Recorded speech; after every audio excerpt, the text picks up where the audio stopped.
Hi, everybody. Hey. Hi, everybody. Welcome. We are about to dive into day one of the Don't Keep Your Day Job Book Club. We need a song. It's the Don't Keep Your Day Job Book Club. We're gonna da-da-da-da-da-dum. I should have planned this before I went live. We're gonna read some part of the book.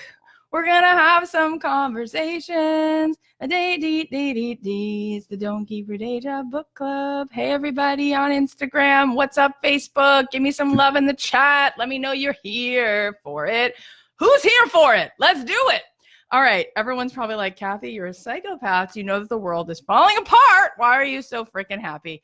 I'll tell you what we practice, we get better at. That's the bottom line. And so if we practice feeling lousy, we get really good at feeling lousy. Who's with me? Who knows what I'm talking about? That's correct. Hi, Instagram. How are you guys? What's up, Facebook? Let's do this. All right. So let me tell you how this is going to go down. All right. So we are going to do a few things. All right. This is my book. Here it is. Do you like the colors? I'm not really sure about the cover, but I'm going to commit to it because it's too late now. It's too late, baby, now. It's too late, though we really did try to make it. Who sings that for 5 points? Who sings it? Who wrote it? Of course, you know who wrote that song. All right, so don't keep your day job. What we are going to, many of you are like, can't keep the day job anyway, Kath. Losing the day jobs, like nothing else. Well, then I'm glad you're here. I'm glad you're here because I've been saying this. I've been saying this for a little while. I was saying before coronavirus, I was like, hey, don't keep your day job. Do something else. Do something that you really want to do. Have I not been saying it? Yes, I have. So we're going to dive in today and we are going to find the lemonade that is all over this time. And we are going to see it as a giant gift wrapped in a bow for us to finally do what we came to the earth to do. So this book club is going to go like this. I'm going to read a little piece from the chapter. We're going to go through all the chapters, not today, but we're going to go start with chapter 1. I'm going to read a little piece and then we're going to talk a little bit. Every single time we talk, we're going to look at the journal prompt. At the end of every chapter, there's a little bitty piece of homework, and we're going to go over that together. And there are going to be some prizes. What would it be? What would the world look like without prizes and giveaways? There's so much good stuff happening. So we're going to get into that. And hopefully over the course of this time, you are going to come home to yourself in a deeper way. You're going to find what it is that really lights you up in a bigger way. We're going to shine a light on it, shine a spotlight on that. And we're going to give you some tools so that you can start to think about and act and go ahead and take action toward the thing that maybe you're being given a kick in the butt to do more about right now. So we're going to dive into that. And yeah, I'm going to read a little piece. So let's just start. All right. How many of you have the book? Type a 1 if you have the book and type a 2 if you don't. Well, if you have the book, you can read along with me. I'm going to read from page 1 right now. Let's start at the very beginning. It's a very good place to start. We just read The Sound of Music, or not read, watched it with my kids. If you don't want to read along with me because you don't have the book and you have the Audible version or whatever, it's fine. I'm going to read to you and then we're going to dive in. So let's go. Here we go. Chapter 1, you can't see. All right, there we go. There's no pictures, so I can't do what my kindergarten teacher used to do, and she used to turn it around. Didn't you love that? And she'd turn it and you'd go through the book. But let's start. Okay, don't keep your day job. The opposite of depression is not happiness. Purpose. Let that sink in. Here we go. It's a fun title with a rhythm to it, but there's so much more to this idea than simply building a business that allows you to literally quit your day job. It's about finding your life's work and waking up every day with purpose and gratitude for the ability to live that purpose in a powerful way. Your day job is a synonym for the uninspired, routine, and mundane parts of your life. As you begin to design your life around purpose, how you move through the world will change. You'll want to foster supportive and positive relationships that help you serve the world. We've grown up in a system that doesn't always support our highest good. The system was in many ways designed for factory workers. It wasn't built to consider each person's unique gifts or the particular ways every individual can add to the whole. From a young age, we're placed on a timeline that we're expected to follow. We're praised for following the rules of the game by receiving good grades and the ability to advance to the next level. We're taught to check the boxes from school to university to career, with experiments and side projects regarded as distractions from the big picture. You'll arrive at middle age with a successful career without taking into account your individual talents and passions. Most people reach their 40s and find themselves walking from the parking lot to the elevator feeling something is missing. We think we're doing okay because we landed a corporate job, we have health benefits, and we set ourselves up for a life that someone else wanted for us. We often ignore the pain for too long and lie to ourselves until we receive that giant wake-up call. Our bodies or circumstances reach a breaking point. I have experienced this, and I've spoken to so many people on the podcast who have as well.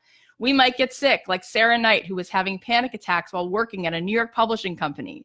We might lean on drugs or alcohol to keep up with a life that isn't serving us. We might wait so long that we find ourselves at the bottom of a ditch, like Jen Sincero, who found herself in her 40s surviving on canned tuna and living in a garage. We might face the loss of a loved one, as Emily McDowell did. Her best friend's death shook her awake. Sometimes we don't get the obvious wake-up call, and we risk settling for the rest of our lives unless we make the decision to change. We're not constructing classrooms that teach people how to harness the magic inside of them. We're not cultivating that consciousness. We're not being taught to think outside of the box, and we're certainly not praised for being messy. But in order to find solutions and make things, we need to explore and have space to develop ideas. The phrase day job is a synonym for the system that's told us to stay in line. Most people spend their lives building someone else's dream. I want you to build your dream. I want you to find your work. You have something to do in this world that only you can do. I know you're seeking fulfillment, and I'm on a mission to help you find it. There's a new American dream. The goal isn't necessarily to become famous or beat the competition with someone else's paradigm. It's about simply finding a way to make a living doing what you love, stepping into the space where joy commands your compass. It is possible to feel immense confidence and ease by simply surrendering to the thing that's been whispering to you all your life. It may seem hard to discern. Maybe you pushed it aside or brushed it off. Maybe you've loved several activities or industries and daydreams and never known which to choose. Perhaps you never felt like a standout at anything in particular. Whatever it is, I promise that there's something you felt drawn to, and others notice what you add to the world. There's a seed there. There's a clue. We must get back in touch with our ability to feel our truth and follow it. There's a deep wisdom I will help you uncover that has been with you all along, hidden in plain sight. I'm entering my 40s, having fully surrendered to the whisper within, and now I feel in the current. People will ask me about New Year's resolutions or where I'll be in 5 years, and I can confidently respond, I don't work that way. I set sail and chart a course in the direction of whatever is calling me. I lean into my joy and curiosity. I know that I'll be shown where to go next. I don't want to control it because I'm much more interested in what will happen when I stay in the flow. I want to walk toward the feelings. I don't want to have to be Beyonce. I don't need to be Bill Gates. I want to be in service, doing my thing that gives me joy. I want to do something I love. Success to me isn't the bank account or the fame. Success is feeling like you're living your life instead of the life that someone else wants you to live. You're leaving your mark, and the world is better for it. I'm going to declare a new measurement of success that matches up with the new dream. Success is how often you're swimming in the joy of being alive. Success is the feeling that you're on an adventure that's going to continue evolving exactly as it should. Success is feeling purpose and being paid for it. What might happen if you stopped resisting it and instead set sail? Chart a course in the direction of your joy. You will be shown where to go as long as you stay in the flow. Oh my gosh! Let's get into it. All right, so that was what I read from today, and now let's talk a little bit. Wow. All right, so what do we know? What do the studies show? What do human beings show us? What do we learn about happiness? Happiness is not what we're after. We think it is. It's not. It's purpose. We know from science, from studies, from research that what people want when crave is purpose, connection, belonging, transcendence. I am so sorry to spoil it for you and to remove excuses from you. But I have never seen in my lifetime a point in history where there is a greater potential for you to feel purpose, belonging, contribution than right now. The entire world is connected, and this thing is on. You have everyone's attention. We are seeing it in the data. More people are here. They're watching, they're connecting, they're listening. And we have been given a major pattern interrupt. Everything came to a screeching halt. And while that's very, very hard, and there are a lot of moments that feel like a roller coaster, and all of that is true, there's also other things that are true. Yes, it's scary. If we live in the future, we fall apart because guess why? The future doesn't exist. Have you ever thought that? It doesn't exist. It's not here. It's the future. What is that? It doesn't exist. You know what exists? This moment. 11:43 Pacific Standard Time. That's what exists right now. And how am I right now? And can I be with what is right now, where I am right now? Yes, because that's where I am. I can only be with what is. So if you find that you're getting anxious, you're probably doing some future tripping. What if, what if, what if? Soon you're going to hear the episode, but I had Byron Katie on the podcast. You'll hear the episode soon. How many of you type a 1 if you know who Byron Katie is? She is amazing. The woman has been through it. When she had her, she's like an Eckhart Tolle. She's friends with Oprah. She's written a bunch of New York Times bestselling books. She created something called The Work, and you're going to hear her episode soon. When she was on the podcast, she said, Kathy, there was a time where I was living in a shelter, homeless, suicidal, eating disorders, you name it, all of it. And I woke up laying on the floor of the shelter and a cockroach crawled across my body and it finally shook me awake. And I walked into the bathroom and I looked in the mirror and I went, who is that person who's sitting here suffering so much? What is going on? And she said, and in that moment, it finally just hit me that I'm choosing all these thoughts. And the more I focus on something, the more it expands. And I'm choosing the suffering over and over again. And look what it's created. And look who this person is. And she separated all of a sudden from these thoughts. And she went, oh my God. And her work, she has literally liberated people from their suffering, one person at a time. And when you talk to her, she tells you the following.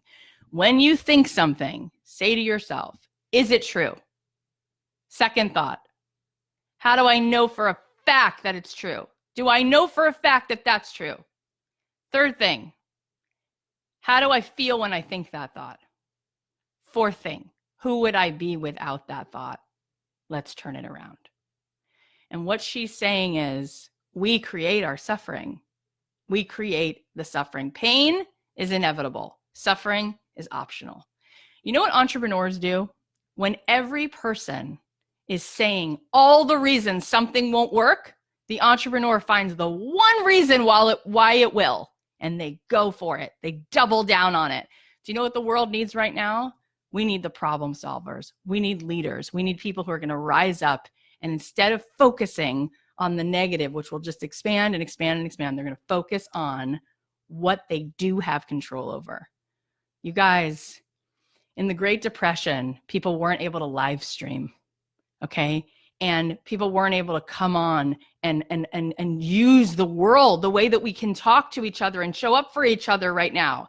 Where there is demand, there needs to be supply. We need to be thinking about this. And for a lot of times, I mean, I've been saying this way before the coronavirus. I've been saying, do you feel you're building someone else's dream, or do you feel like you're showing up for yourself and making your mark in the world? And it's possible that right now there's a big old gift that we're not looking at, which is calling us home to ask ourselves, what do we really love and how can we really show up and make a difference right now? And I'll tell you, when everybody is feeling the darkness and you light a candle, that candle is going to be seen and felt in such a bigger way. And so you have the potential right now to help and lift other people. Yes, fear is contagious. So is courage. So is courage. And people need that right now. And you know, I was sharing this the other day on my Instagram and Facebook, so you guys might have heard me say it. But while there is a fact, you know, that there's all this stuff going on and it's super, super hard, we should also be We should be intellectually honest and look at all the other facts too. You should see what it looks like outside my window right now in Los Angeles. It's usually gray and smoggy, and it is clear, and the birds are singing. Mother Earth is thanking us right now. She needed a break. She is healing right now, and we are partners with her. This is our home. And you can't tell me that there isn't something good about us giving some love to our beautiful home and saying to our beautiful Mother Earth, we love you. You needed a break. The rivers and the oceans and the air needed a break.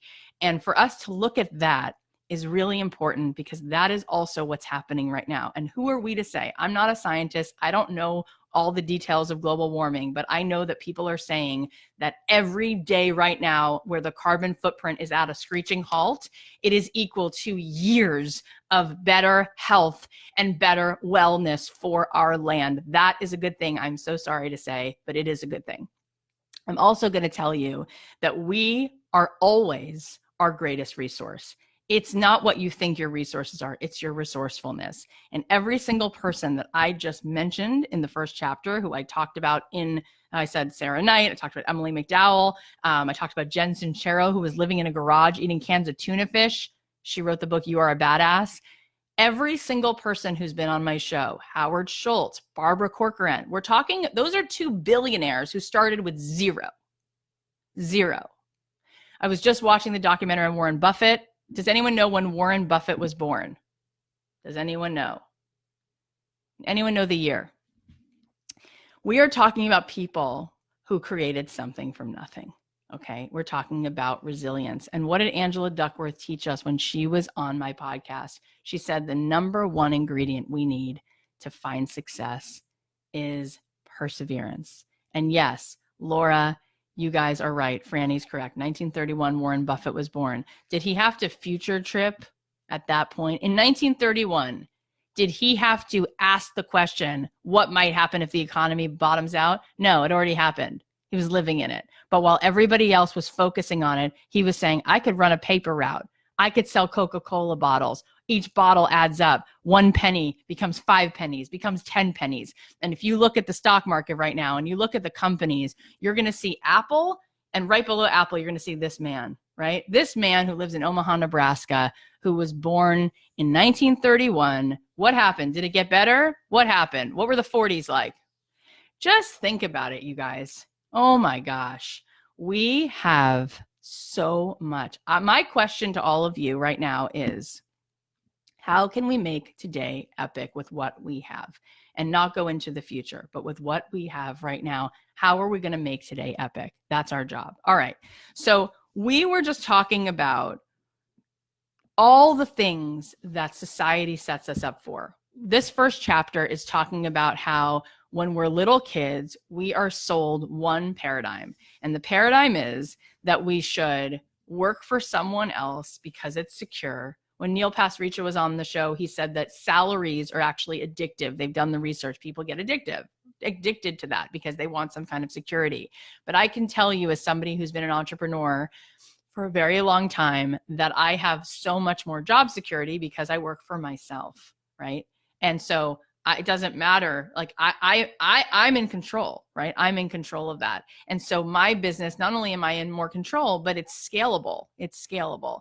So there is absolutely every single person, week after week on my show, I'm showing you possibilities of people who had to pivot and started asking themselves that question and built a beautiful business. And we've talked about Jonathan Adler, who was fired a bunch of times and then had to decide, like, what am I going to create? Created this amazing pottery company that led to furniture and hotels. Every single person who's been on the show, Howard Schultz, we know, grew up in public housing and built Starbucks out of nothing, something out of nothing.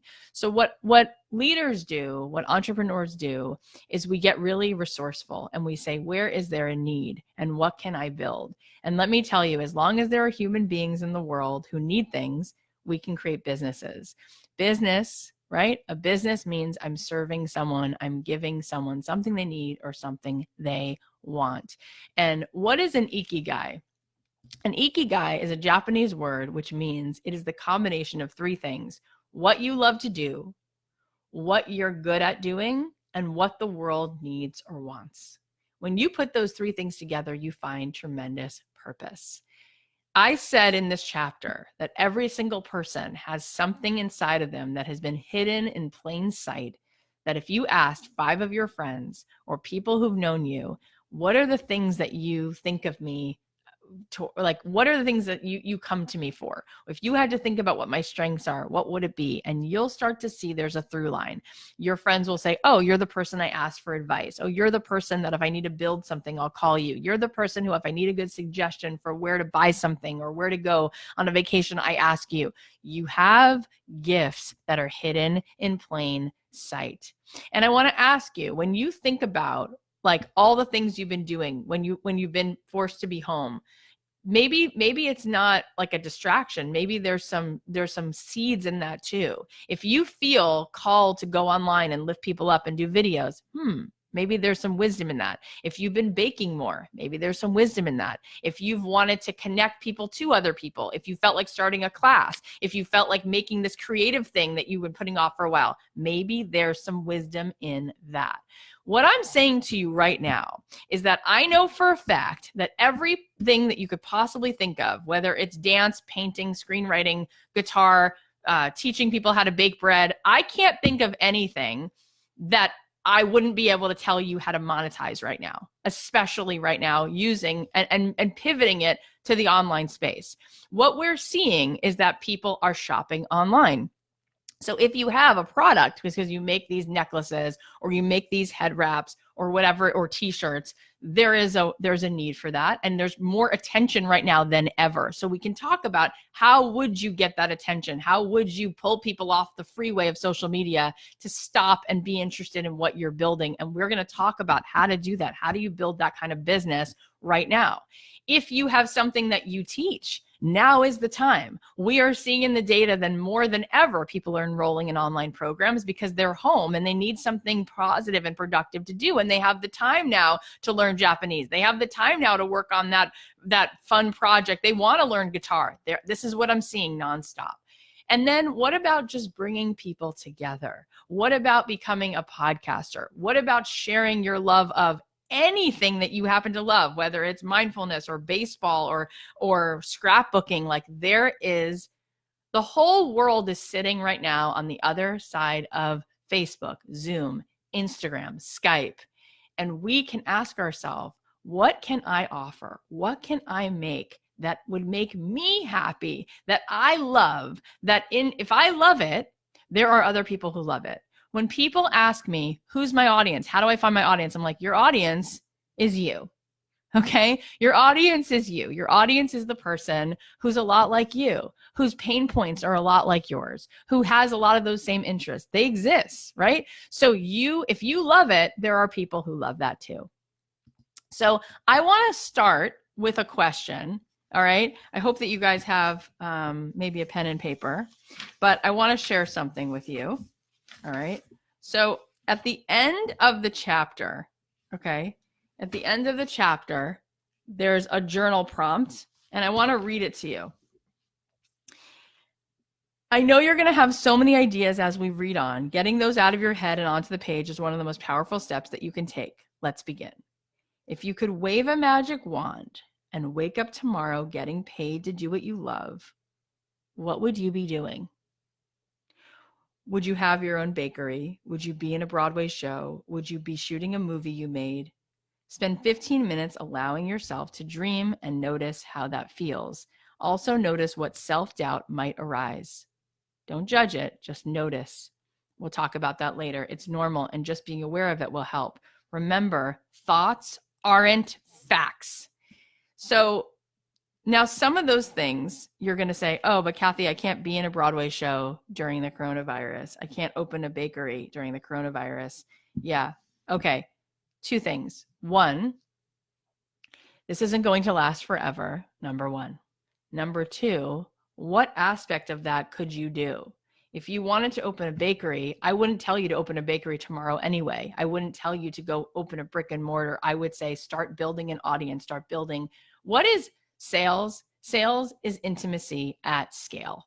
So I would say start creating videos in your kitchen, baking things, sharing recipes, and engage with people who are watching and ask them what recipes they love, and ask them to do a messy challenge and get on and do a 1-minute video where they share themselves in their kitchen. Engage with people. At the end of writing this book, my publisher said, what is the most important piece of this book for starting a business? And I said, build an audience. Well, my friends, this is the time to build an audience because everybody's watching. So what would you do if you could get paid to do what you love? And here's the blessing. How many of you, I'm just curious, how many of you, because everybody to some extent is worried right now about the economy, and I just want to check in.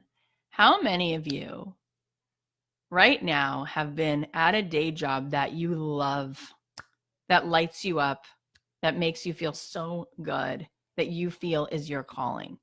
Type a 1 if you've been at a job that you absolutely love, that feels like your calling and you feel very fulfilled. Type a 1. Type a 2 if you've been wanting and longing and thirsty for something that makes you feel alive or more alive every day. Type a 1 or a 2. Type a 1 if up till now, over the last 6 months, year, your job has been a job that lights you up. And type a 2 if you've been so thirsty to create or to be a part of something else. So you guys, a lot of you on Instagram are typing a 2. A lot of you here now are typing 2. I want to bless you with new glasses right now. I want you to see that in this moment, maybe there's a giant gift because you're being given a kick in the tush that's saying, hey, if now's not the time to consider what you really want to do and what you could make with your own 2 hands, then when would be a time? When would that time be? Because maybe we're all being given a pause button so that we can stop. Like, you know, sometimes in TV shows, they like freeze frame and then one character comes and talks to the camera. That used to happen in Saved by the Bell. Like everyone would be doing stuff and then they'd all stop, and Jesse and whatever, Mario Lopez, they'd stop, and Zach would go, you know something? I felt, right? So it's like right now the world is in that like pause, and this is your moment to be like, hey, I'm looking over at my life and I'm like, what do I really want to create? How do I really want to spend my time? What do I really, really love? So let's play with it for a second. In this moment, and it can change tomorrow, but in this moment, if you could wave a magic wand and you could be doing something that you love doing, what would it be? Type it in the comments. Would you be writing, singing, baking, playing guitar? What would you be doing? What comes to mind? Put it in the chat. What comes to mind? And okay, I'm waiting to see your comments. Teaching, making people laugh, acting. I love it. Radio personality, teaching. Awesome. Life coach, empath coach for youth. Wow. Motivational speaker on a book tour, writing romance novels, baking, acting. Awesome. Doing an online course that encourages people, cooking videos. Well, you guys, you are needed. You are needed now more than ever. People need a lighthouse. People need help welcoming them home. And now, just because I think it's important, tell me the thing right now that that gets you off this path and makes you feel scared and gets your mind all fired up and your chest starts to get tight. What's the thing that you keep coming back to? Let's just call it out. Let's just call it out. Is it, I'm afraid that I'm going to be homeless. I'm afraid someone-so's going to get sick. I'm afraid, like, what are these fears? Let's just put them out in the world. What are the things that are taking us hostage right now? Right now. Whoops. What did that do? Okay.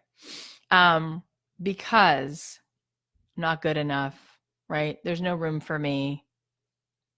It's too much of a pivot. I'm a fraud, right? I'm worried about stability. I'm worried about all of this stuff. Yes, yes, yes, yes, yes. And all of those things are real. All of those things are real fears. Okay.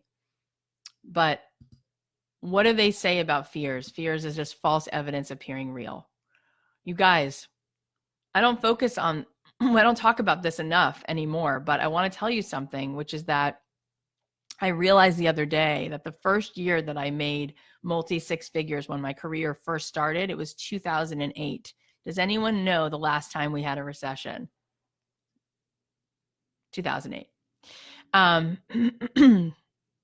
Does anyone know in 9/11 how long it took for the economy to bounce back? Was it a year, 6 months, 2 years? Does anyone know? Does anyone know what happened in 9/11? Does anyone know how long it took for the economy to bounce back? 58 days. By Christmas, everything was back. I shared this before, but it's important to be reminded. China is in a different place than they were 8 weeks ago. Apple has opened all 42 of their stores. People are back on the streets. People are back in the restaurants. Starbucks has opened 95% of their stores. China has closed all, this is from the New York Post, China has closed all 16 temporary coronavirus hospitals in Wuhan because they don't have enough cases to support them. The scientific researchers, this is from the New York Times, scientific researchers have now found an antibody capable of fending off the infection. They've been giving it to some people to use as it's leading to an antiviral medication. So 8 weeks from now, things are going to look different. Okay. 12 weeks from now, things are going to look different. I said to my husband yesterday that there's a part of me that doesn't want to go back to the way that it was because I like how present I feel. I like taking walks with my kids. I like that we're doing family. We watched The Sound of Music, for God's sakes. That was awesome. We are playing Uno. We are playing Magna-Tiles. I am homeschooling my kids and I've never gotten more done. And my work is just as busy. It hasn't slowed down at all. But boy, do I wish that I could wave a magic wand and help you guys overnight build an audience so that you can start creating a life for yourself. Because I can tell you that from where I'm sitting, now is the time. It was already the time, but now is the time. So let's move a little bit further into this. So the other thing I talk about in chapter 1 is just like you, just like all of us, I didn't have a map. Okay. Nobody came and handed me a map and I didn't have a coach and I didn't have anything. I was just sort of learning it by doing it. And I had a record deal. I got dropped from the label. That didn't feel great. And then I got a bunch of day jobs. I worked at a nonprofit, which turned out to be really stressful. And I've learned, by the way, that it's really good to work for profit because then you can really help a lot of people and you can give back and all of that stuff. And a lot of times nonprofits are very dysfunctional. So that didn't work. Then I worked in a casting office. You guys don't know these little fun facts. I worked on a pilot called The Ghost Whisperer with Jennifer Love Hewitt. And after a few months, I'm like, what am I doing here? Like, I don't want to work in casting. But it was a job and I needed a job. So I had taken a job. And then a friend said to me, if you're not going to do what you love, just go work in real estate because that's where the money is to be made. So I went and I worked in Brentwood at a commercial real estate firm.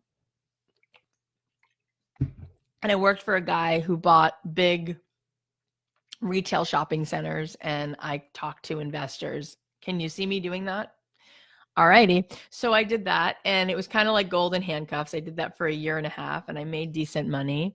And I learned a lot actually about being uncomfortable and making cold calls and talking to people you don't know. And I learned a lot about what sales is. Sales is just creating a relationship.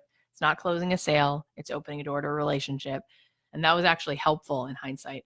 Anyway, I wound up quitting that job because I was miserable, because I was wearing pantsuits every day. I didn't recognize myself and I felt very depressed and I couldn't continue that way. And I remember thinking success without fulfillment is the ultimate failure. And even though I was making decent money, I was very unhappy. So I quit my job. Well, the thing that you don't know is that 3 months later, I was scared because I didn't have a ton of savings, and I just quit my job, and I was feeling worried. And so I was going to just go back.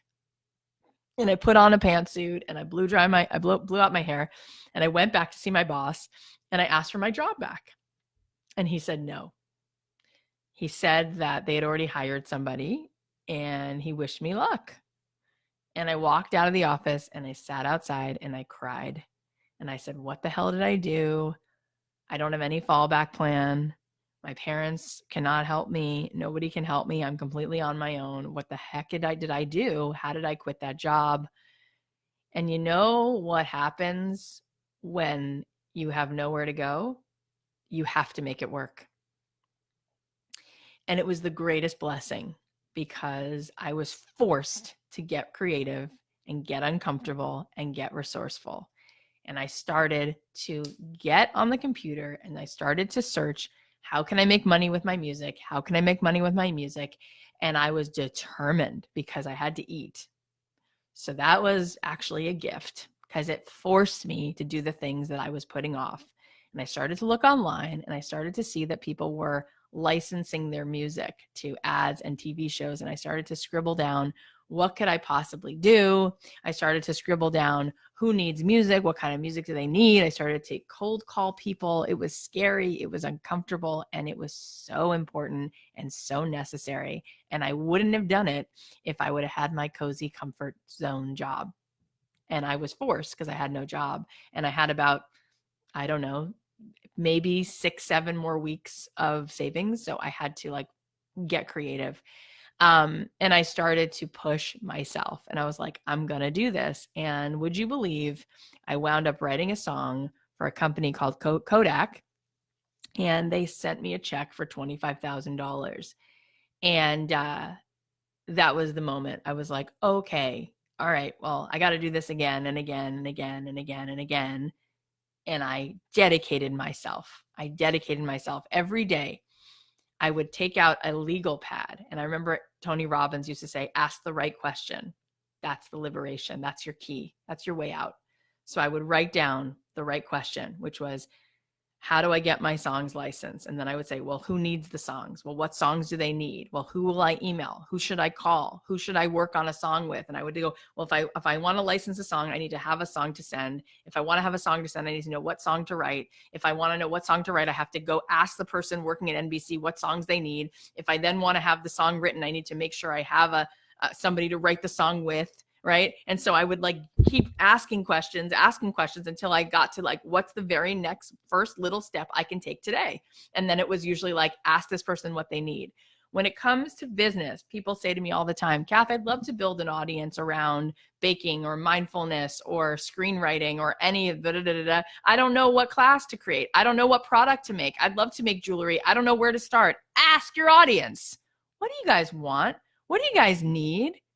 Ask them. Let them tell you. Made to order. Yes, that's business. So I started asking people these questions. And the woman at NBC would say to me, no songwriters ask me this. They just send me records. Listen to this. Listen to this. They just give me homework. Give me homework. It doesn't work. I started asking, what do you need? What story are you telling that I can write a song for? Well, actually, we need a sister song, like a Count on Me. Great. I'll be right back. And I would go and write it. So business is about figuring out what you love, and then where is the need? How can you possibly do something you love and make it for someone else? Because if someone's going to pay you, it means they need or want the thing that you're creating. Does that make sense? So that's where it started for me. And by golly, that was the end of 2007 going into 2008.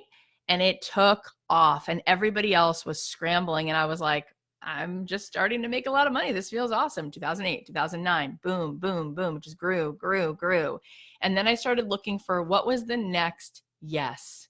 How else could I serve? That's a great question to ask yourself. How can I serve? How can I serve right now? What skills, what strengths, what loves, what enthusiasm, what resourcefulness? How can I serve other people? Because that's where the business is going to be. That's going to get you through this time. That's going to make you find purpose. And it's also going to be so exhilarating because you're going to find ways to share the things you love and the things that you're best at with the world. And you're going to start to get paid. So the second thing that came along for me after a decade of just writing music, licensing, I started to be featured. There's like some magazines behind me. You can see on the wall. Oh, I can't move the screen. But anyway, Billboard. Oh, there. You can see it on Instagram. So I started to get featured in magazines about my journey. You guys can Google that if you want. Anyway, and I thought maybe I should teach people, because people kept asking me, how do you do that? How do you do that? And I started to teach people. Started with one songwriter, then another. Then I had like 10 people come over to my house. Then I had another 10 people on another Sunday. And I was like, oh, and of course I had all my imposters. Who are you to teach this? Oh my God, there could be a million other people who could teach this. Like, yeah, but I'm available. That's all that matters. Are you the best headscarf maker, candle maker, jewelry designer, pottery teacher? No, there's no way that you're the best. Are you available? Yes, you are. That's what matters. That's all that matters. And when you're available to raise your hand and lead and be messy and not have it all together, you create magnificent things. In my course, Made to Do This, in my high touch coaching program, we were talking about people who started things and where they started and what they wound up being. And I shared a photo of Jim Henson with a green sock on his hand. And who is that green sock? Who did that green sock become? Kermit. And these images in the 60s of him with a sock on his hand, and people are like, crazy cuckoo town guy. Yeah, it led to my daughter, who's 3, in 2020 singing Elmo's World, because this man had a vision and allowed himself to start by making something messy, which led to something magical. It's all in the whisper. There is a synchronicity that is undeniable. And when you step out on faith and you raise your hand, even when you're scared, and you say, I'm going to make something, I'm going to bring people together, I'm going to start asking questions. What do you need? What do you want? Here's what I like to offer. And then be open to the pivot, right? You put out what you love, you put out what lights you up, and then you ask those questions. How does this, what do you love about this? I like to do this. What questions do you have? What needs do you have? Well, it just grows and grows and grows. So I started by teaching a few people in my living room. I then wound up renting a theater because I asked that next question, how could I help more people? Well, where would I be able to do that? And I started to I rented a theater, and that worked out. And then I started to do it online. And then that led to like a whole bunch of amazingness. And then from there, I started a podcast. Remember that, like, that's very new for me. I only started a podcast 3 years ago. And when I started a podcast, I thought, oh, I'm so late to the party. Everyone already has a show. Well, we're coming up on 15 million downloads in the next little bit. And I started 3 years ago. And now there's just been such an array of opportunity. Even when I wrote this book, I was like, who am I to write a book? Oh my God, there's so many books. What does it matter? And it's amazing because there's no letters after my name. There's no PhD. There's nothing. I'm just me. But it's amazing how when you raise your hand and you say something, people listen and people need to hear it. And there's room for you. It's amazing how much room there is for people to show up and raise their hand and offer beautiful things to the world.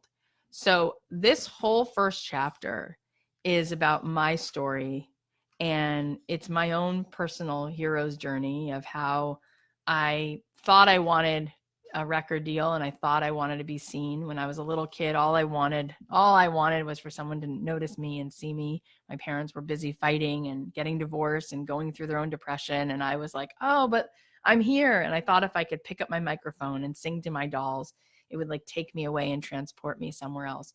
But that dream wound up not being my work. And I think what's really important is that we are humble, and that we trust where we will be led is where we are needed most. Imagine if I would have said no, and I would have resisted the flow of the river, and I would have kept kicking the door and saying, no, I want a record deal. No, I want a record deal. And being so sad, but that's my job and they don't let me in. And this is where I'm supposed to be and they won't let me. It's like, that wouldn't have worked, you know? But when you trust that you will be led to where you can serve the most, that is an incredible gift, because then you can start looking for what can I do with what I have? Where can I serve? How can I show up? So I want you to start to dream. I'd love you to open a Google Doc. I'd love you to brain dump some ideas of what are some of the things that you would love to do, and then ask the question, how can I be of use in this time with what I love? So if you love knitting, might you be able to start a Facebook group where people start to do little projects, because boy, do we need each other so bad. And you can show up live at a certain time every day and knit with people. And what might they make by the end of this whole thing? Or if you love poetry, might you start to write some poetry and start building an audience and putting that out consistently on your Instagram, and find someone who does hand lettering to partner with who can letter that for you? Or if you love fill in the blank, right? The question is, what do I love? Let's brain dump. Let's just play. Let's just follow that whisper inside of ourselves. And then the question over here is, how can I serve? How can I be of use? And when those two things come together, there's a lot of juice. There's a lot of juice. And I'll tell you what, if you want to build an empire, you want to build a career that you love waking up to, if you want to build a career that has no ceiling, that can go multi 6 figures, multi 7 figures, you know how we do that? When we've got juice in the tank.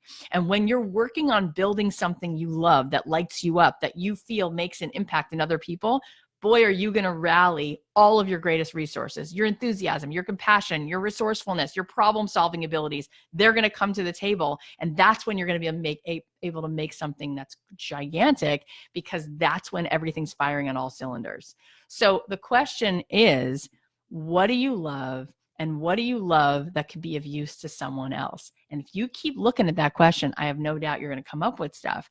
And the audience already exists. Like you might say to yourself, but I don't have an audience. But that audience exists. There are people already who love fill in the blank, who love that kind of fiction, who want to talk about those kinds of shows, who want to make that kind of thing, who want to learn X. That audience already exists. So we have incredible tools, and we can start to think about how we can go find a few people every day who might be interested in that. And we can talk through some of that stuff. I want you to also look at what's possible.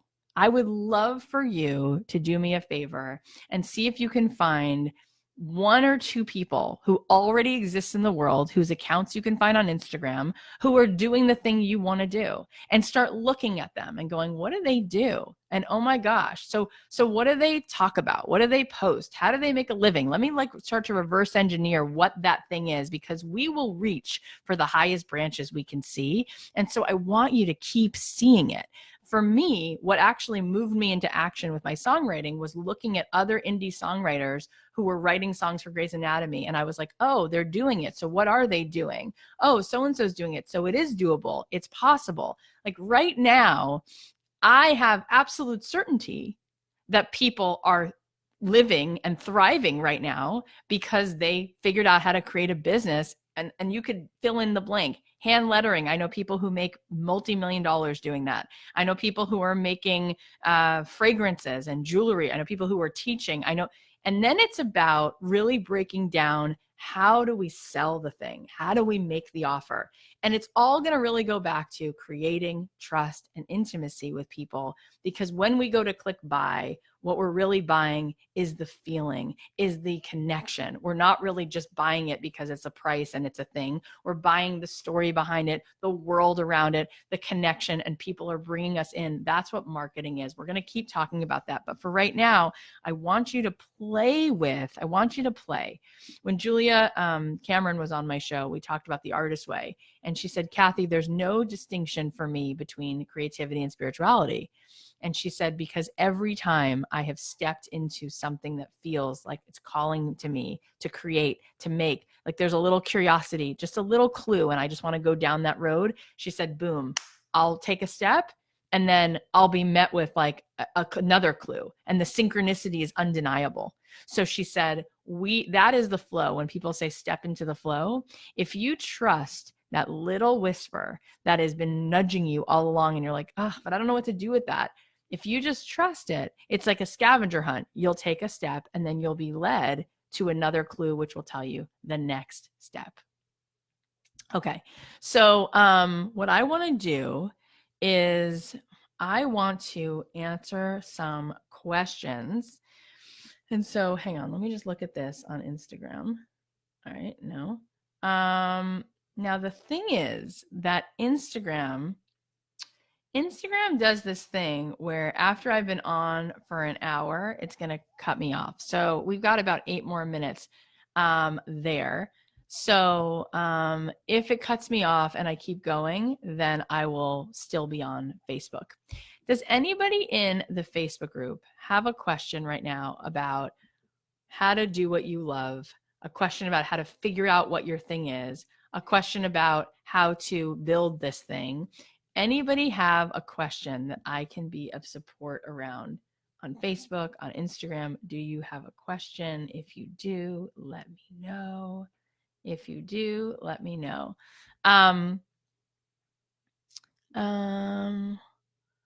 So Lynn Peterson just said, can you riff with me about a family history project? Yes, I was actually just talking to a member of our coaching program about something similar.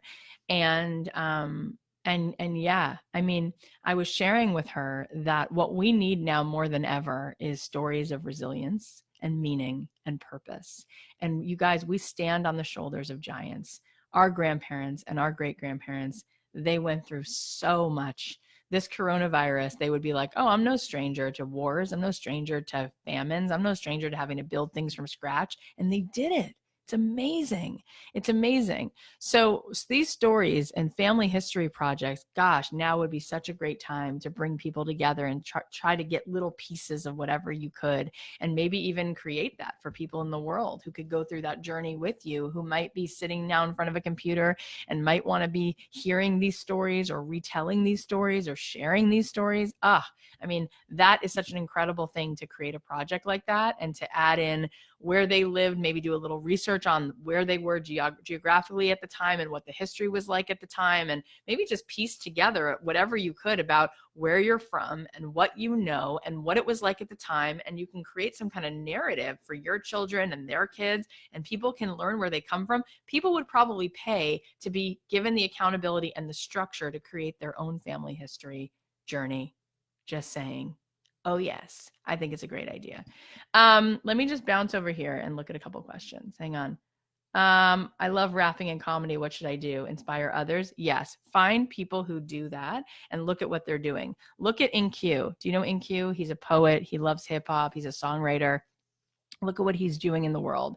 Now is such a great time to inspire others, to get onto TikTok, to get onto YouTube, to get onto Facebook, and get people into that part of them that is resilient, that is courageous, because we need that now. And what we focus on expands. And so, yeah, we can focus on the fear and the sadness, but I'll tell you what's the most dangerous thing for your body right now, more than Corona, is the fear.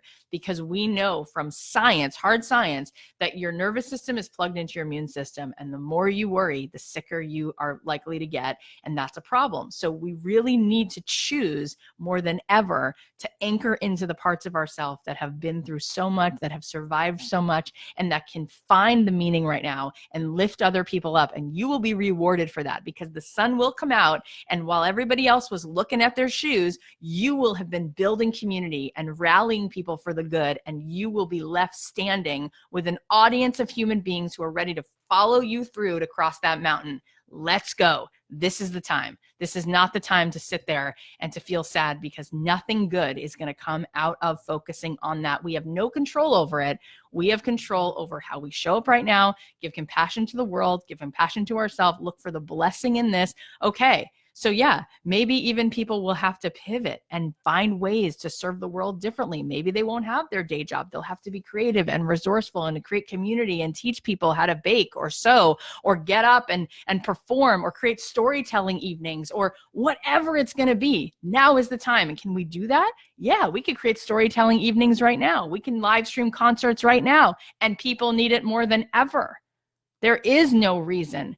We have no excuses. We are 100% accountable. We are 100% worthy, and we are 100% able to bring light to the world. There is no reason we can't be doing that. And the light is going to shine brighter right now. So you actually can flip it around and say you have a greater opportunity to shine right now than you ever have before. And this is your moment for the leaders to be seen and called upon and noticed. So if you have this much in your tank, this much courage, this much energy, this is the time.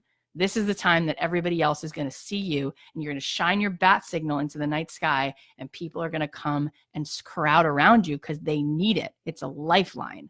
Let's do it. There's 7 billion people plus in this world. We need a lot of leaders right now. Let's go. Let me look for another question over here. Hang on. There's a lot of questions now coming. Instagram, if it bounces me off, because it only gives me an hour, you can find us on the Don't Keep Your Day Job Facebook group, which is a free group. Hang on. There's so many questions. Okay.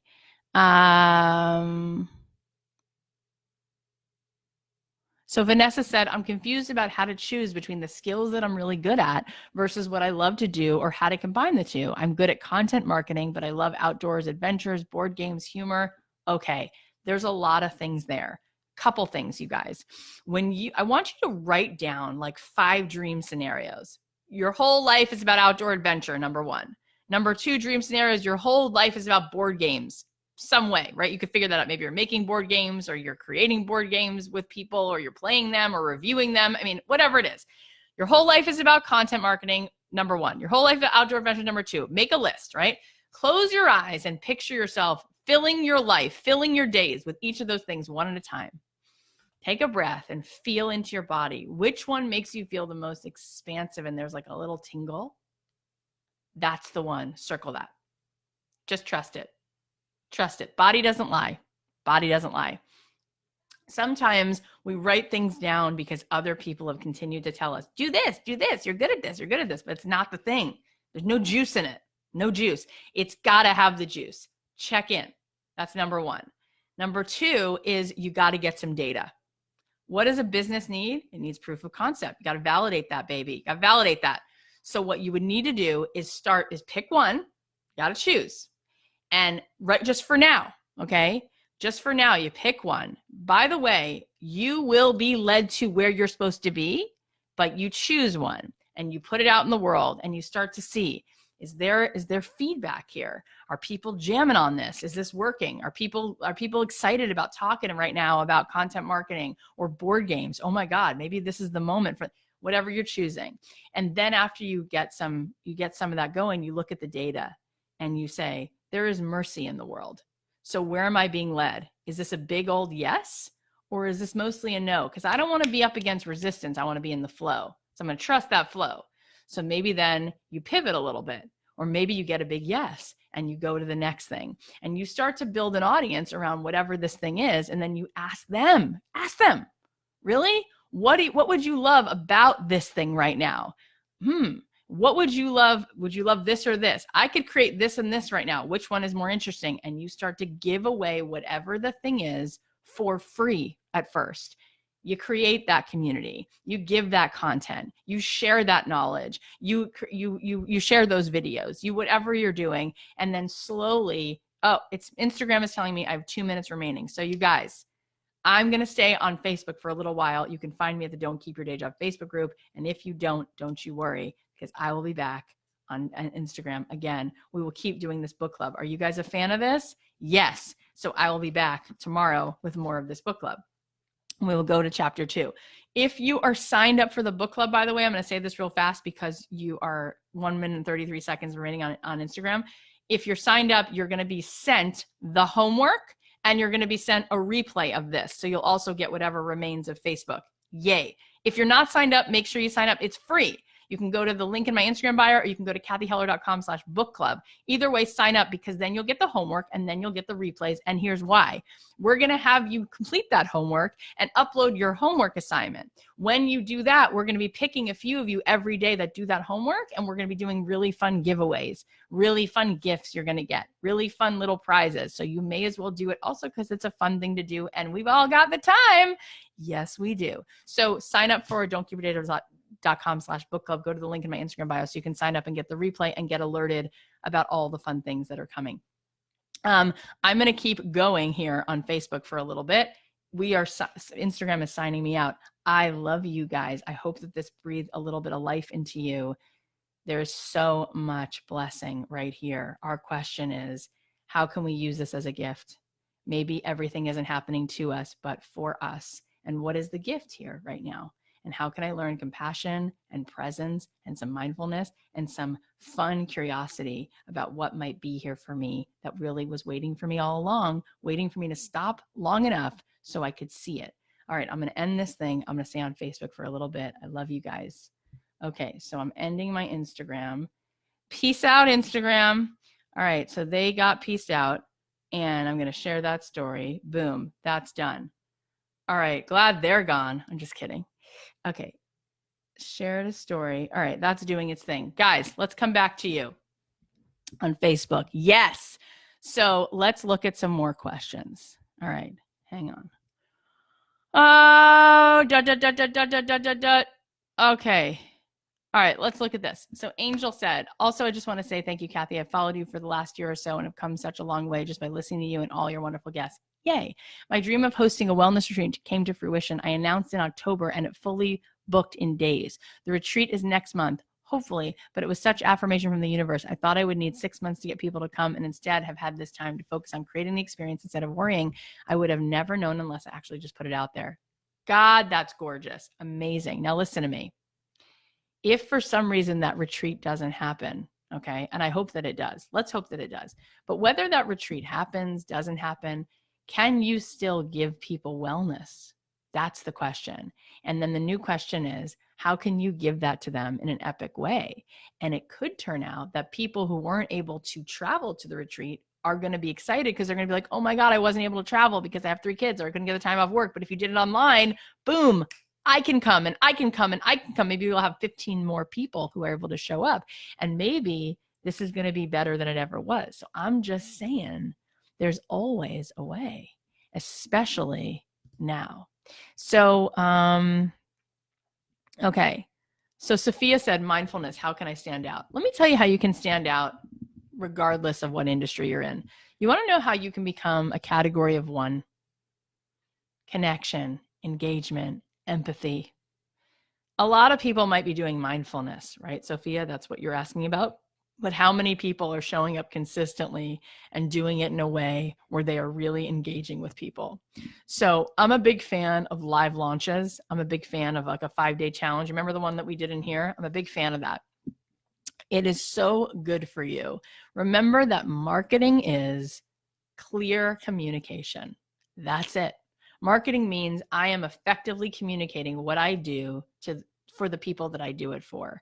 And so a lot of times people don't stand out at all, no matter what the industry is, because they're not showing up, right? If business and sales is really about intimacy, right? So what's the best way to create intimacy with people? Think about that.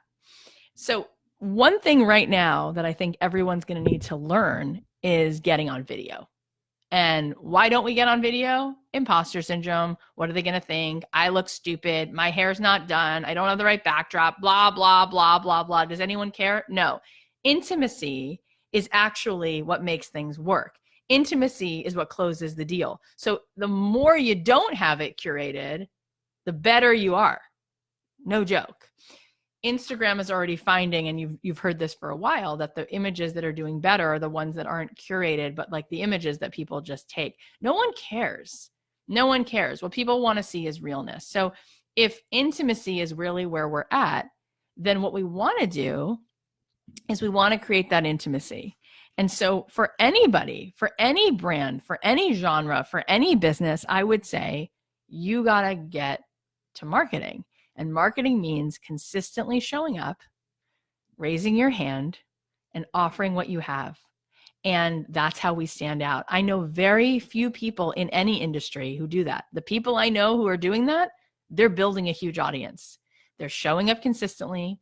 The more they show up, the clearer they get about what their message is. The more they show up, the more their people know who they are, what they're for, what they do, how they offer what they offer. They try things. Their offer gets better. Their offer gets clarified. They keep going. Show up. Think about how you can make deposit, deposit, deposit. In sales, we need to remember it's psychology. It's like a bank account. You can't take anything out of the bank account if there's nothing in there. You got to make deposits. So no matter what you want to build, now is the time to make those deposits. And now is the time when people want those deposits. So whatever it is that you want to eventually make as an offer, whether it's classes or a book or a membership or whatever, now would be the time to deposit.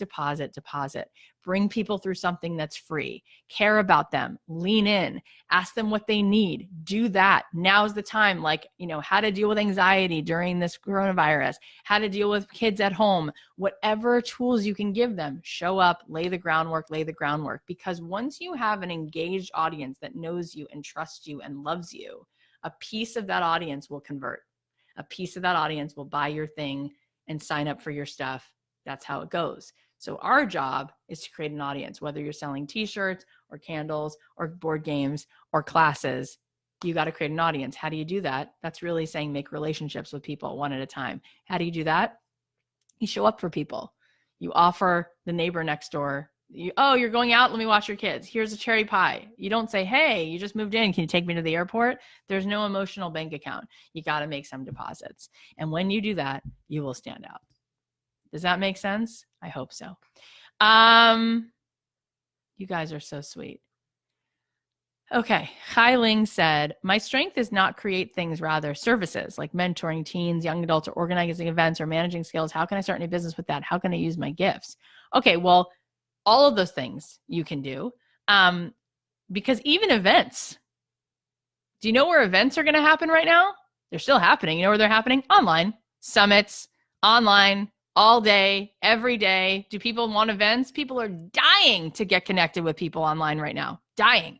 So can you use that skill? Yep. Is it a little bit different? Yeah. But does it employ your same problem solving? Yes, it does. And it will work out.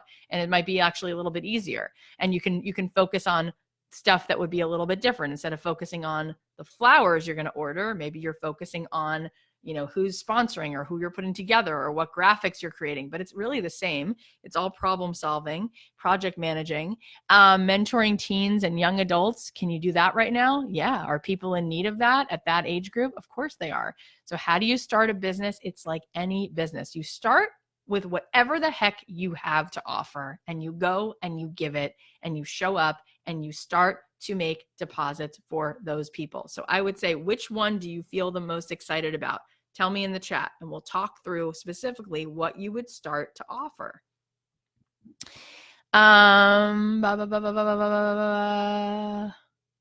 Oh my gosh, that's so interesting. Could online babysitting be a thing? Well, I think people are home with their kids, so I don't know if they need that, but I'm sure they could use some babysitting in terms of somebody coming on and reading stories, or somebody coming on and interacting with the kids and doing something fun and playful with the kids, or making stuff, saying like, hey kids, go in your pantry and get a fork and a blah, blah, blah. We're going to make Forky from Toy Story, like that. I think that people could use. Right. See, Catherine said something similar. Hang on. Other questions.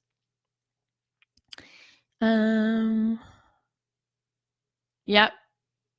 Ariel just said someone canceled our retreat and is thinking of doing it online, and now I can go because I had no babysitter.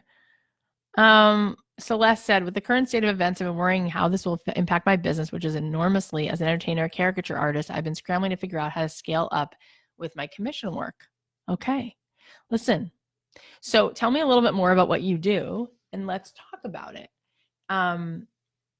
One thing, I need to know a little bit more about what you do, but it sounds like what you're saying you do is you go to events and you're a caricature artist. I love those. So you sit down with people and you sketch them, right? I think one thing that might be a great thing in this moment is for you to build a bigger business online, right? Because that would be great for you no matter what. So you have more control. You don't need to wait to be hired by events, right? You can do your own thing. So let's think about how you could build a business right now. Well, one thing that might be really fun, I'm just riffing with you because I love solving problems. What if you did some giveaways or some engaging little back and forths on Instagram or Facebook where you said, send me in a photo of yourself or of somebody you love, and I'll pick one every day and then draw it, and then you post it. And then think about how many people would be like, oh, I want to see the one you would do of me. I mean, look at this.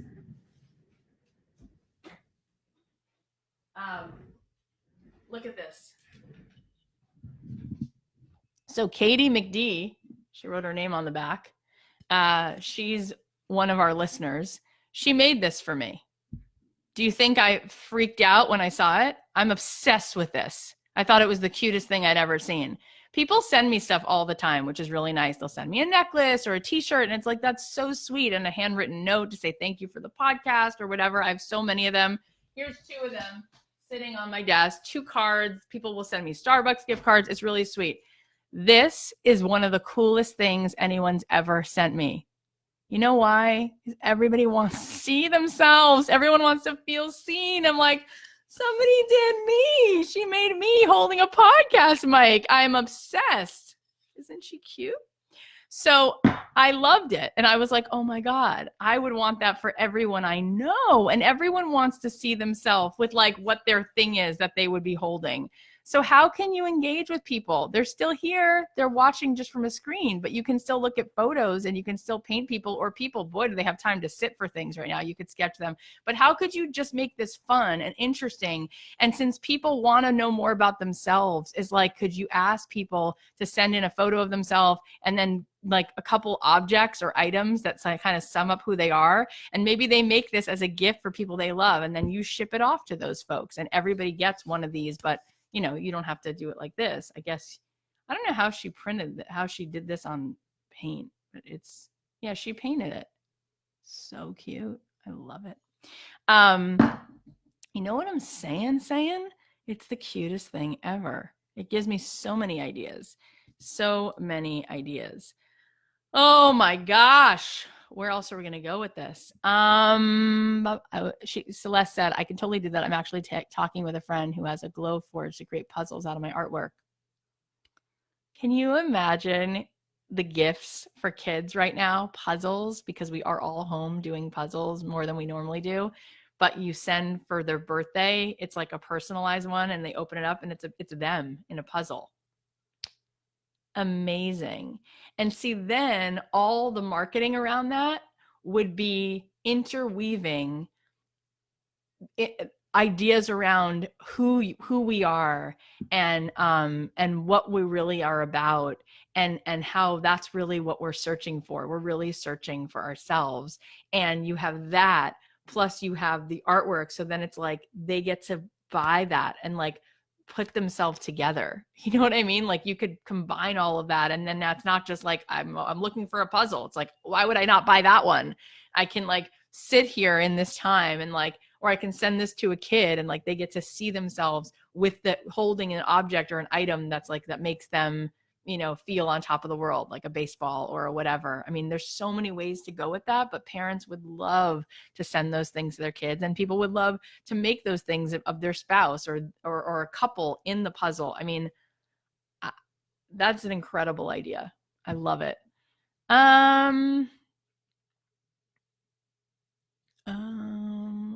So many questions. So fun. So one of the questions was, I'm a psychiatry resident and feel there is more I can do in a non-traditional way, but scared to do something unconventional. How do I go for the more? You know, oftentimes when we are used to doing something one way, we are scared that if we pivot, people are going to say we're a fraud, or how can you do that? Or what are you doing? Or that's, you're turning that on its head. When Martha Beck was on the podcast, she talked about that because she went to Harvard undergrad, Harvard for her PhD, and then she was a professor at Harvard. And all of a sudden, she didn't want to do that anymore. And she thought people are going to think I'm a whack job because basically what she said, which is relevant to our conversation, is that as a sociology professor and a sociologist, what she found stunning, she couldn't believe it, is that so many human beings in free societies were choosing to do things they hated. And she didn't understand why people spent their lives volunteering to do things they didn't like. She didn't understand. And she wanted to go help. And so she became a life coach. And she said, Kathy, do you understand when you're at Harvard and you tell people you're going to be a life coach, they don't think that's cool. They look at you like, why on earth would you do that? Like, that's weird and out of the box. And what credentials do life coaches have? And what does that even mean? It's so loosey-goosey and all of that. And she just leaned into it, and she's helped so many people. And of course, she met Oprah along the way and started being Oprah's coach, which is no small potatoes. But I think you have to just trust whatever's coming up for you. Like, what does that mean? What are the things that you want to do in a non-traditional way? Is it combining art? Is it just gathering people together to share their stories and making space for people? What is it? I mean, because there's so many ways that we can uplift people, and you then have this background of real science and research and understanding. And that's just sort of like another tool that you bring to the table. But of course, you can show up in a non-traditional way. Think of all the podcasters like me who don't have degrees in psychology, who help people to feel better, give people tools. You just need a willing and available heart. And now you have that plus all that other stuff. It just makes you almost, you're just an even better candidate. But of course you can do it. No one's stopping you from doing it. I just want to understand, more of what you're thinking about doing.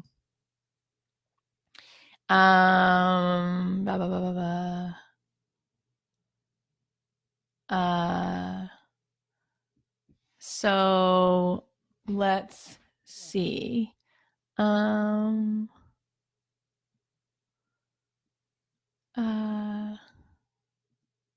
Let's look at this together. Yes.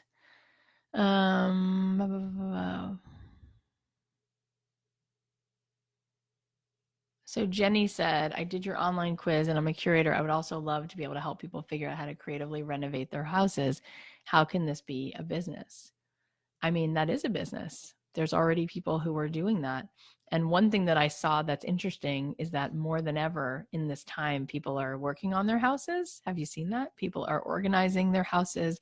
They're deciding now's the time to furnish a room or reorganize a room or move furniture around or give it like a wake up feeling or have to rearrange things because their kids need a new place to work or they need to change because both parents are now working from home. I mean, there's so much of a need for that right now. And again, how does it become a business? A business means a relationship.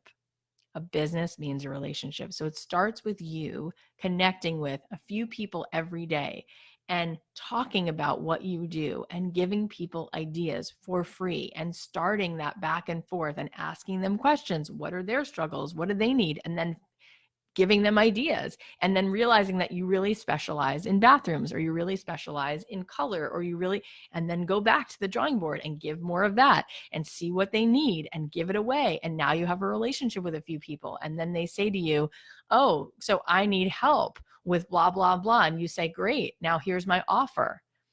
Now, if we're living in this time where you can't go to people's homes, could you get on Zoom video and people can walk around their house with you and can you give them ideas? Or maybe you become an affiliate for people who are selling things for the home that are helpful for organizing and you get an affiliate link and you get money every time somebody buys a few of these items. Or maybe do you start talking and creating sort of like you curate an event. As you said, you're a curator and you do these online virtual summits and you ask different interior decorators and designers and people who make different products to show up and people pay to be a part of this. And then there's a giveaway and the woman who comes on who makes the decals for the walls gives the first 5 people who show up some of those and they send them to them. I mean, what can you curate? What can you make? Is there a business? If there is a relationship and there's a person who needs something and a person who can give it, there's a business you can start.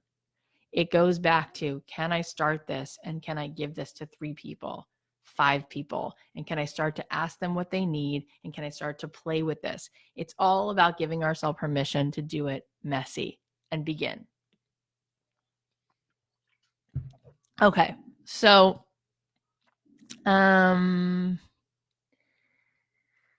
oh, that's awesome.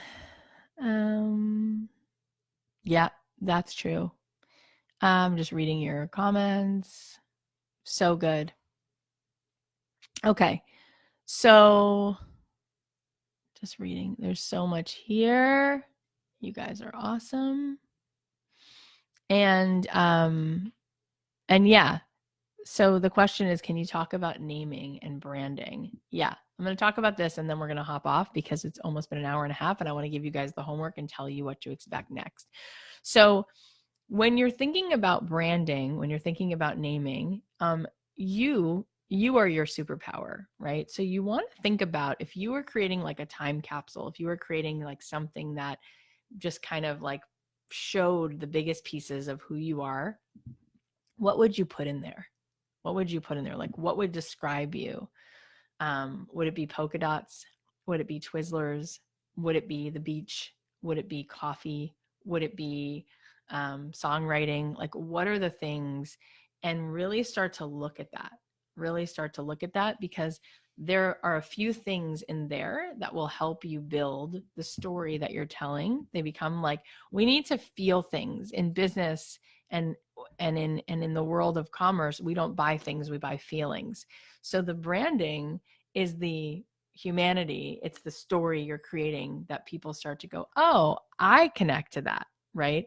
So some people want to go to the coffee shop that's like super modern with like the modern sleek tables and chairs, and some people want to go to the coffee shop that has like the vintage furniture and it's like made in this little house with the fireplace and they restored it and turned it into a coffee shop. That's the branding, right?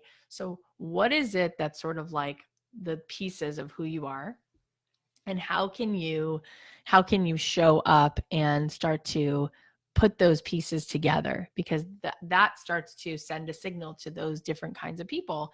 And remember, you don't want everybody, you just want the people who are eventually going to be your people.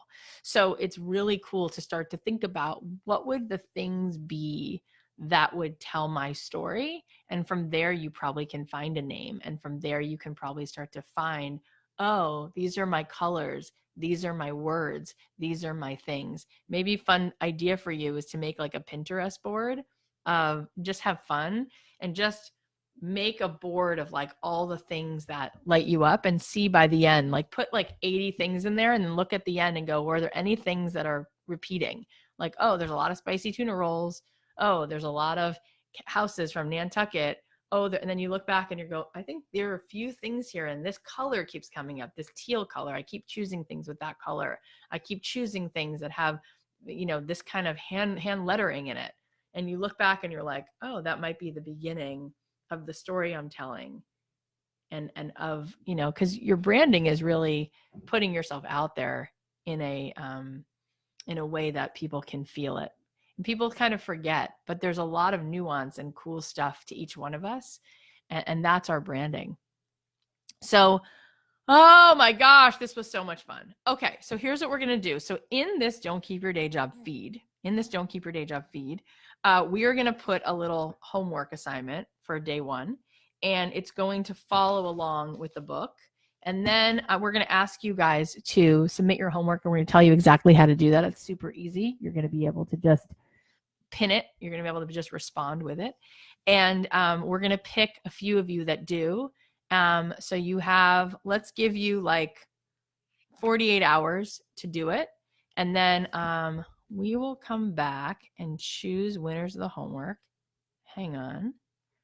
I'm thinking I have to look at my schedule. We knew that we were going to do this today, but I have to figure out when is the next time we're going to meet again.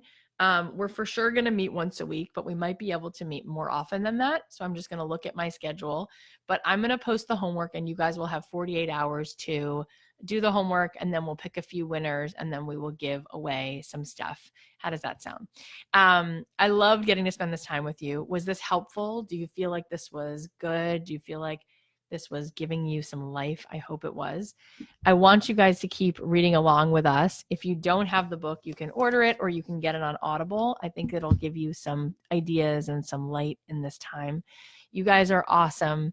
There's a new episode of the podcast out today with Allison Prince, who built a multi-7-figure business, online product-based business. That might give you some life too.